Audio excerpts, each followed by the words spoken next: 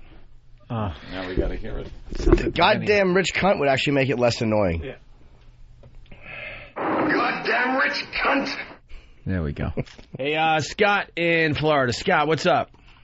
Oh, hi, guys. Look, that most annoying noise that you have, that's from the Twilight Zone, the movie. Oh, from It's yesterday? not like he made that up or anything like that. Oh, really? Yeah, the one that sounds like a spaceship. Oh, okay. What? Which segment from the movie? Where Billy Mummy's part, only is played by the new character. Yeah. Where he thinks things, and... Yeah, I know. Little Anthony, yeah. Yeah, and the other thing was, as much as you guys tool on Robert Reed, how come you've never got his 1975 award-winning deal off of Medical Center? Where he played the sex change operation guy. Yeah. Robert Reed did? Yeah, it was a dramatic role right after the Brady Bunch. We also got to get him from Roots. Wait, can we get that audio? We should get that audio. Boy, good luck. What's it called, sir? It was an episode I don't of Medical know. I Center. just remember it was Medical Center, and at the end of the show, they showed him with the sex change. Oh, man, it was You know hilarious. what? One of our listeners has it. One of our listeners has it. Send it in. Yeah. When you're 9 years old, it really screws your head up, though. Yeah, I know. It was weird. You see, Mike Brady. Mom, can this really happen? Seeing him as a slave owner on Roots was uncomfortable. Yeah. After being this happy-go-lucky, loving father. And you're like, oh, he'll probably be a nice one. All right, thank Bye. you. Could you spill? Blackberries. Uh-huh. You want to try another one here? I hate blackberries. Little seeds get caught in my teeth. They're tasty. No, they're not. This one's brutal. This one is brutal. Okay, they're not. No, they're not. If you're Jewish, you might want to. Oh, is this that one? Yeah, this is brutal. Yeah, I heard this one. Why does it have to... I don't understand why the most annoying 30 seconds, which should just be, audible, shouldn't be what the content is, has to get this anti-Semitic. Well, here it is from HBK for Life. Is this... Okay, that means something. The most obnoxious 30 seconds ever.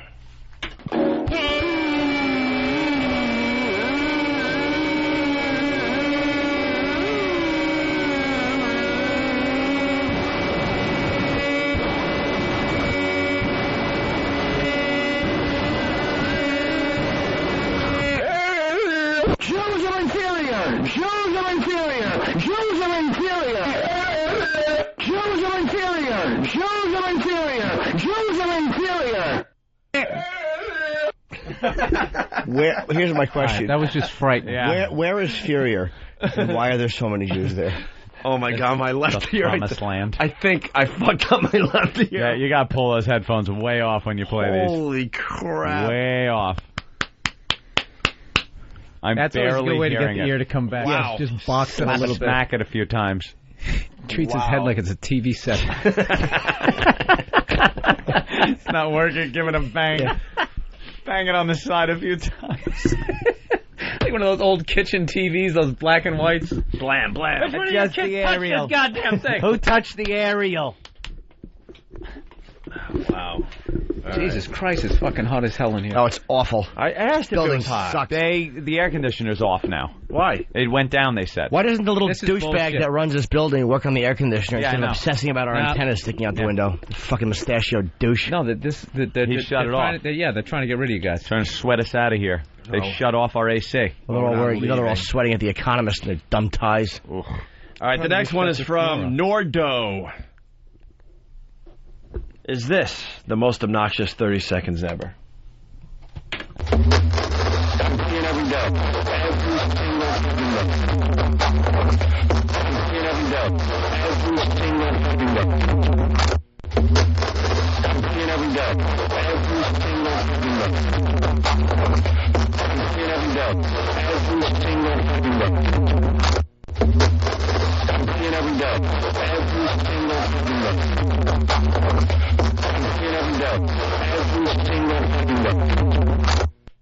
No, not the most obnoxious sound, but it's annoying. That a sounded like little my bit. stereo when I was in high school.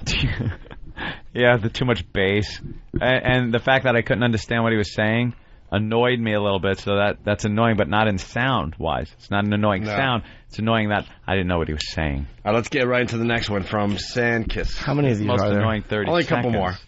Is this the most obnoxious 30 seconds ever?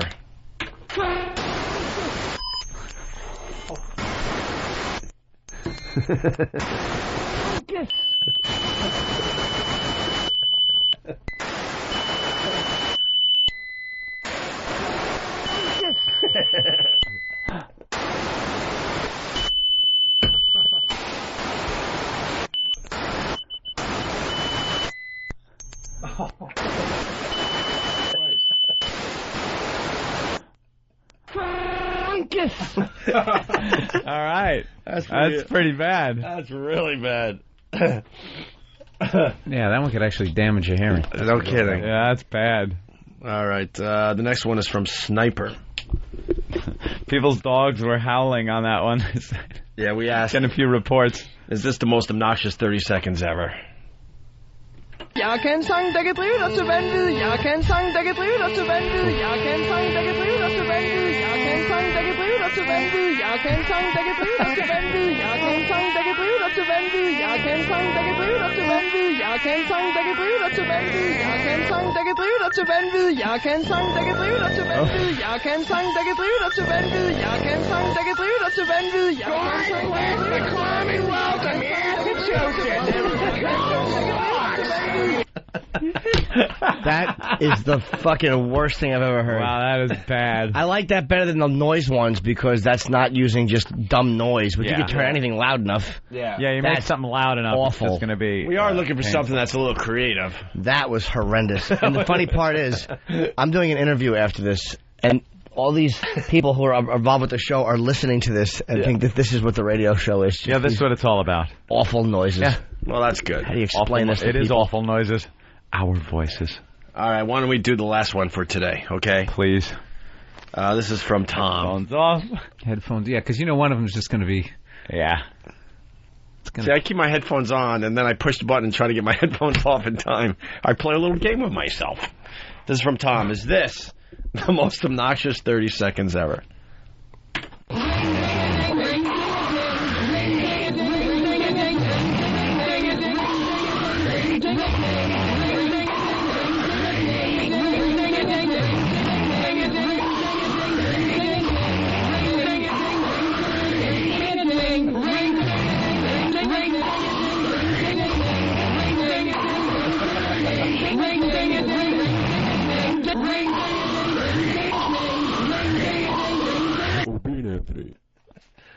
Wow, yeah, that's really bad. Holy shit. Was that Where were these when Schizo Bill was here? Was that in the running? Yeah. That does sound like something... Okay, those two. Like a lot of those sound like things you'd hear in your head in an institution. Right. Like you've been, and all you hear, no matter what medication they give you, you lay in bed at night and try to sleep, and at that volume, even louder, it's just pounding in your head. Yeah, someone's coming up. Oh, come on, take your medicine. No, but I'm hearing things in my head. Ding, ding, ding, ding. You don't understand. No, there's nothing. There's no sound. You don't hear that? Listen. Let's go to Kev Slider. Kev Slider. Yeah, Sniper stole that. That one I gave to him, and he added some voices or whatever, but that's not his original one, so he's out of the contest. That's what I say. You actually proud of that drivel? No, I'm not. I didn't make it. Oh. I didn't make it. He didn't make it. All right. Thank you, sir. Let's go to Lenny in Florida. Lenny. Yeah, what's going on, man? Hey, Lenny. Hey, I'll tell you what. I've got my alarm clock noise set for the rest of my life. That is the most annoying, obnoxious shit I've ever heard in my entire fucking life. This could be the weirdest radio contest ever. Because we're annoying the hell out of people. I wanted to turn the radio off, but just because it's entertaining, I couldn't. I was screaming in my car. Right. Yeah, we're looking for guys, a you're little... great. All right, go ahead. Sorry. You guys, you're great. I really like your show. Keep rocking it. All right, thank you, sir. Keep rocking. All right. No one can keep the momentum throughout their whole phone call. No, they just peter out. Yeah. They talk quickly because they expect us to hang up on them, and when we don't, they just kind of sputter and die. Hey, guys, good news. I got a ukulele version of While My Guitar Gently Weeps. Oh, good. Who brought this to the table? Who do you think? Fan? No. No, this has E-Rock. This has E-Rock written all over it. No. Danny? No! Stupid Steve. Yes! And I don't even know. Steve? Of course. Where is he?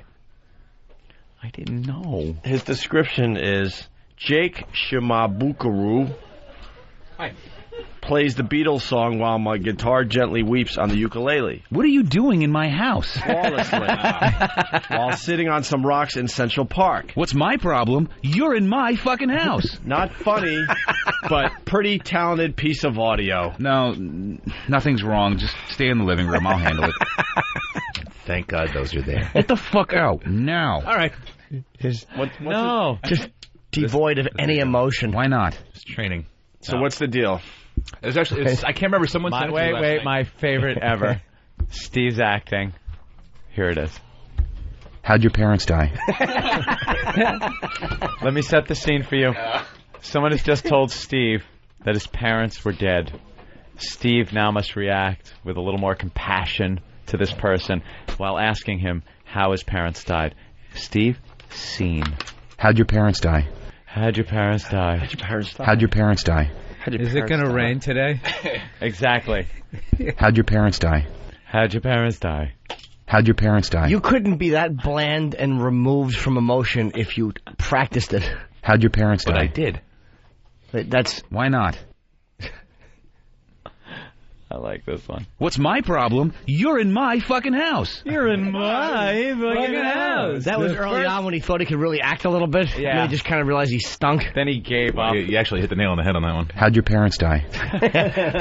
About 4 lines in, I realized I was dead. That's I like that. You're in my. It's like I'm a wild and crazy guy. What did you hear the anger? Show him the anger. Yeah. Wait a minute. You're in. What's my problem? You're in my fucking house. And then here's That's exasperation. Get the fuck out now. Clinch teeth. Get the fuck out now. And then that's what Steve says to any good idea. And then sheer sadness. All right, we laughed a little too much on that one, didn't we? How'd your parents die? How'd your parents die? More shitty ideas coming up, Jim. How'd your parents die? I'll make sure to do 11 new shitty promos today. Wait. No. All right, what's the ukulele about? That was a lovely little diamond that got sent to me last night out of all the dreck that I normally have to sift through. Is it worth playing? It's actually I liked it. I mean, it's not funny. How about what? No, so it's not a comedy piece, okay? Oh no, it's not. We're playing it. Why? That's terrible. I'm sorry. Oh, you don't have to play it. You don't have to play it right now. It's sort of one of that's those. terrible. I'm sorry. Should we play it? That's terrible. I'm sorry. I'm not talking. We're playing it because he plays the ukulele really, really good. You don't have to play it today. Really? Now go home and get your fucking shine box. What would the difference be if we play it today or a week? Well, it's not really. I mean, if there was like a Beatles conversation what is this, going fucking on. unsigned bands channel? Ooh, that's a good idea. Ukulele. What you're saying is wait for a really shitty show and then play it? Yeah. I mean, what would the difference be? I say we play it, and if it's bad, now we have to play it. It's not going to be bad, though. It's not bad. It's just a really good version that's of the how song. good we are. We make things into a thing, and then you got to hear it. See? That's how it works. If we just played it without any build-up, who cares? Here's a ukulele. Yeah. Being played real good. Since we're in Central Park near the strawberry fields, I thought is that you doing the voiceover? But a song entitled "While My Guitar Gently Weeps." Something like this.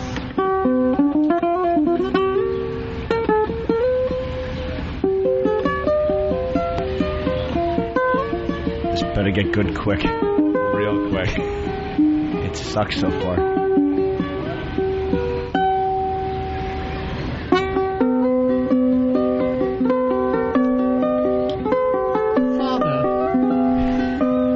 Nobody make eye contact with him. It's the part where everybody looks at the desk. Maybe he'll just leave. Exactly. I actually had work to do. That's terrible. I'm sorry. Maybe he'll just walk out uncomfortably. You're riding around in that fucking awful hybrid car listening to this, getting choked up. Yes, I was. Dropping a tear, pretending you were playing the ukulele. I was actually walking around with his legs crossed, his barefoot tapping. Yeah. Leave a little social message first. We just have to be good to each other. This song sucks. It stinks, and I don't like it. You piece of shit. Yeah. You know, really, war is not the answer. He lapses into this stupid hillbilly song. Yeah, just give piece of chance. This might be the most heinous 30 seconds in radio right here. It's so bad. This isn't bad. It stinks. Why do you hate it? Listen to it. It's awful. Oh, my God. Shock jocks. Yeah. We should be Oh, my shocking God. people. That's such a fucking cliche. Some closet homosexual playing a ukulele. What's my problem? You're in my fucking house. Wait a minute. Damn, Skippy. I gotta tear down a wall What? here. You just said that's so cliche. I mean, shit. It was supposed to be cliche. I know it was. Dummy. That's why I said that. Oh, shit. Here he goes. Shit's rocking. How'd your parents die? It's actually quite fitting. Steve just hanging out with the hippies. Yes. Goddamn rich cunts. Hanging out with the hippies. Yeah. At Strawberry Fields. Standing there with a lit candle. So when did you discover the Beatles, man? Well, I first found them. At my lowest time as a teenager. It's when I saw only one set of footprints, and I realized I wasn't on the beach. I was trying my sister's clothing on in a closet alone by myself. Wearing my rings. They're lovely. If you weren't so much bigger than me, I would break this CD on your teeth. It really is an advantage. Awful. The fact that I could kill everyone in the fucking room is really an advantage. It makes my heartbeat not rise above 85 beats per minute. It's actually preferred to listening to the rest of this audio. Wow. Yeah, you're a humanitarian. Kill us. This guy does play the ukulele well.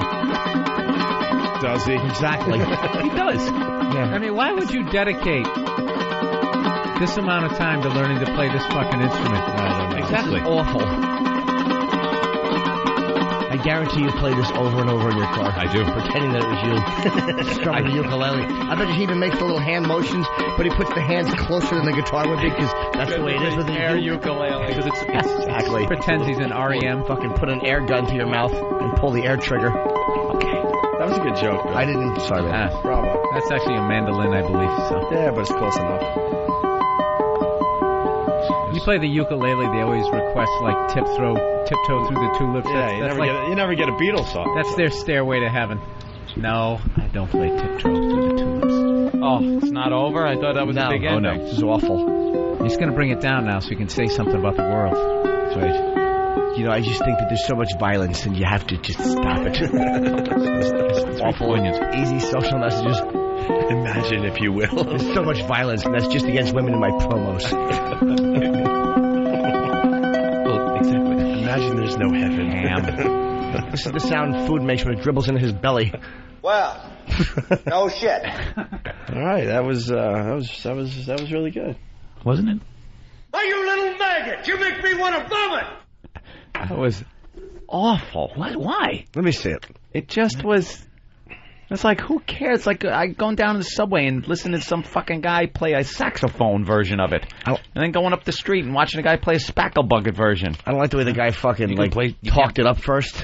Yeah. This is a little ditty. Little thing I do. All right. That's right. All right. Well, horrible. That's right. I thought the show was going pretty good up until then. Yeah. Yeah, right up until that point. We can all having fun. I just derailed it. Oh, well. All right. We're going to get out of here. Thank you, Yep. Steve. Yeah. Now I'm in a really good mood to go do Steve, my... decided when the show was ending today. Yeah. Well, it's about time. The terrorist act. When my ukulele weeps. That's actually what it's called. Is it? Of course it is. While our audience vomits. Ron in Jersey. This is pretty good. Ron. Hey, it kind of ties together that you played that George Harrison song. Yeah. Because that line by Steve about "you're in my fucking house," isn't that what he said right before he got stabbed? George Harrison. Yeah. Shit. Forgot about that. Punch it out, guys. All right. Let's say hi to Ann in New York. Get Ann. the fuck out. Now. Ann? Ann? Ann? What's my problem? You're in my fucking house. Ann? How'd your parents die? Hello? Ann? Hello? Hey. You're Ann? No, that was... Hey, dude that just said hey. Hey. You. Everyone on the phone, just say hello. Dan. Hey, Dan. Hello. Oh. Where were have you? Been? Who? You. We've been talking to you for 5 minutes. Oh, my God. You have not been talking to me. My name's Yes, not we Ann, have. It's Leanne. What? Whoever answers your phone is the Leanne. best You didn't thing. answer because it's Leanne instead of Ann? Oh, my God. I can't believe I'm talking to you guys. Okay, so I'm one of the What? Go ahead. I want to tell you guys, I'm one of the people who actually bought XM because you got on it. Oh, did you? See, so I'm We don't need special. we don't need you people anymore. Thank you, Ann. We're back on regular radio. It was nice that you did that for us, but we don't really care anymore. Well, that's too bad. We're being because I like syndicated the show. across America on commercial radio stations. I don't agree with that. Character Opie, or is this the guy that plays Opie, Greg Hughes, the actor that plays Opie? I'm not sure. I hope it is, because I got to go to Nashville. We're not on commercial radio in Nashville. Shit, the commercial radio. I like XM. What's up, Leanne? I actually want to talk to Jimmy. Yes. Oh. You are so dirty. I so love it. I really think that one of these days, like first thing in the morning, you should just have, I don't know, maybe 10 minutes just to talk about your dirty little mind and pulling women's hair and pushing their butt cheeks apart. I do like 10 that. minutes at the beginning of the show. What do you So you like? want us to cut down on his talking about? Are you attractive? Am I? She's Am I? All right, like how far away from water buffalo status are you? I'm pretty far away from that. Okay, are you fat? She's a cat. No. All right, well No. What's? Just had a kid 10 months ago and decided to. All right, we want to thank Bill Burr for stopping by. He'll be at the Thank you Comedy very much. Connection this weekend. It's a big homecoming for Bill Burr. The first time he's headlining at Comedy Connection. Yep, started out in Boston 14 years ago. So My if you're in the grandmother Boston was area- only 81 at the time. All right. Tell us She a little about it. was still taking the subway then, up was and down those 85. stairs. Yeah. She was 85 when you started comedy. That's unbelievable. Oh, she's BillBurr.com. just ancient. Comedy Connection, Boston for all the pests up in the Boston area. It's gonna be a great show. And Flight Bill's of very steps in excited. her future. It's a, Now you're predicting her death. No, Jim? no, no. I mean, walking up them because she's spry. all right. That's how we end, unfortunately. I'm sorry, guys. Okay. Fortunately, we had a great show today. I know, God damn but you it. always want to end with a good one, and instead we had a ukulele today. So Steve wrecked the show. No, he just wrecked the last 5 minutes. But it's the most Not important bad. 5 minutes. People remember how you But remember, ended. most people listen. Yeah, you gotta have a big close. Most people listen and laugh 90% of the time, so. That's kind of like having a good set, but then your close really Weak. weak, and you gotta walk off stage, and you're like, Yeah. you don't get A polite smattering. I Yeah. don't like how you looked at me when you started that analogy. Oh, guys, who wants to Kind of check? like most of your sets down Caroline. I Phil. didn't look at you, Bill. I looked at you and I said you had a good set, and then I looked at I'm just Steve. I'm doing an interview today, and I want to plug where it's going to be. I just don't know when. Ooh. It's on iTunes, and it's also going to be on. It's a Comedy Central pilot, my friend. It's called Maceo's Confessions of an Addicted Mind. So check it out on iTunes, and I will get you a date as to when it's going to be. Yeah, that's very cool. Have fun with downloadable. All right. I think it'll be video too. You think? Why didn't they come in sooner and film? They wouldn't let him film. No. No, we said okay. Oh, why did you guys come in sooner? Oh, because he got audio. What happened? Wait. The audio feed set up. Oh, all right. Well, they could have come in sooner. This is kind of silly. We're all walking out now. Yeah, I know. Got it all set up. You should give the plug so they could use that on that. Yeah. The one plug you just gave. Do it exactly like you just did it. Take two and action. I'm doing an interview. It's Maceo's Confessions of an Addicted Mind. Now on iTunes, my friend Maceo, you can get him at MaceoTV.com. I don't know when it will be up. Cut. Perfect. Print it. You Print it. stink. Tor Johnson would probably, a man of his size, would have trouble walking through doors. I like to wear women's clothing. That's all we're going to Wonderful. use now from you. Yeah, Let's get fine. out of here. Are we did? We're done. Did for the day. We'll see you tomorrow, you motherfuckers. Bye. Life in corporate America can be a grind. All they do is they remove the humor from everything. And you don't want to worry about your behavior around the office becoming a problem. I'm standing here with this erection feeling silly. You're gonna need some sound advice Talk less and suck more. from a qualified professional. I'm a stand-up comic who hates his own guts. New from the HIV Corporation. It's the Jim Norton Sensitivity Handbook. Sensitivity training. Maybe you can send someone from Human Resources in, and they can tickle my bag a little. I can go, ooh, very sensitive area, and then they can leave. Jim will help you construct a business plan. Greed is good. He'll guide you through the hiring process. Hire all fat chicks if you don't want them harassed. He's also a whiz at customer relations. Here's what you do, stupid. When they complain, you go, click. You take the phone. Click. Ladies will also enjoy Jim's wardrobe recommendations. You send them to training to not have those big tits showing during the workday. Jim is also an experienced marriage counselor. How could you marry a chick that won't drink out of your mule? And he can help mend even the most fractured of family relationships. I killed my wife with a hammer. And he'll also assist with time management. 1:30, Human Resources attempts to talk about sensitivity training. 1:35, they are wiping saliva that Jim Norton has spit on them off of themselves as he walks outdoor. End of meeting. Call 1-800-LOG-DROP for the Jim Norton Sensitivity Handbook. Order today. Meeting adjourned.